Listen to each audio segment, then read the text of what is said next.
Mama Shakira, Selena, Baba Kila,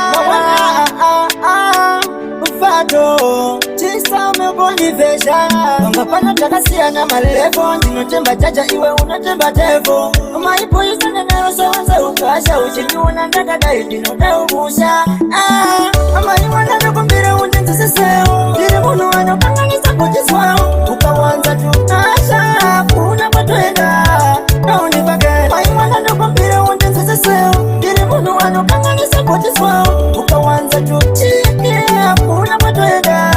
Nauni bage, nawakero kandifinya mira chizu Chinyu wanasenge munu wasina basa Mandataza pesa ni mujimo sasa Wanyere kerere dai wazura ukasha Chiko chinyo kutaru chitakupera zirahimba Na muziko ndiwe Auna tana ote unamuramba uchi kwa uchaya Ama imana nakumbira undenzi siseo Dire munu wano kanganisa kujiswao Ukawanza tunasha Kuna patuenda Na unipake Ama imana nakumbira undenzi siseo Dire munu wano kanganisa kujiswao Ukawanza tuchikia Kuna patuenda Asha unitiweza Maitindo kumotini nye wachandidishe musindo Asikaika ipindura Mangwe mashoko yenyo maiyana muza mufi Kutinji kupapa itasite Asite Kutinji kupapa itasite Asite Ama imana nakumbira undenzi siseo Dire munu wano kanganisa kujiswao Ukawanza tunasha Kuna patuenda Na unipake Ama imana nakumbira undenzi siseo Dire munu wano kanganisa kujiswao Ukawanza tuchikia Kuna patuenda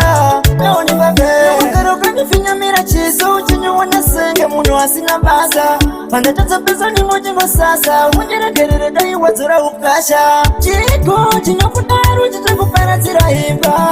Na muziko ndiwe Auna tana ote unamuramba uchi kwa uchaya Ama imana nakumbira undenzi siseo Dire munu wano kanganisa kujiswao Ukawanza tunasha Kuna patuenda Na unipake Ama imana nakumbira undenzi siseo Dire munu wano kanganisa kujiswao Ukawanza tuchikia Kuna patuenda Asha unitiweza Maitindo kumotini nye wachandidishe musindo Asikaika ipindura Mamwe mashoko yenyo maiyana muza mufi Kutinji kupapa itasite Asite Kutinji kupapa itasite Asite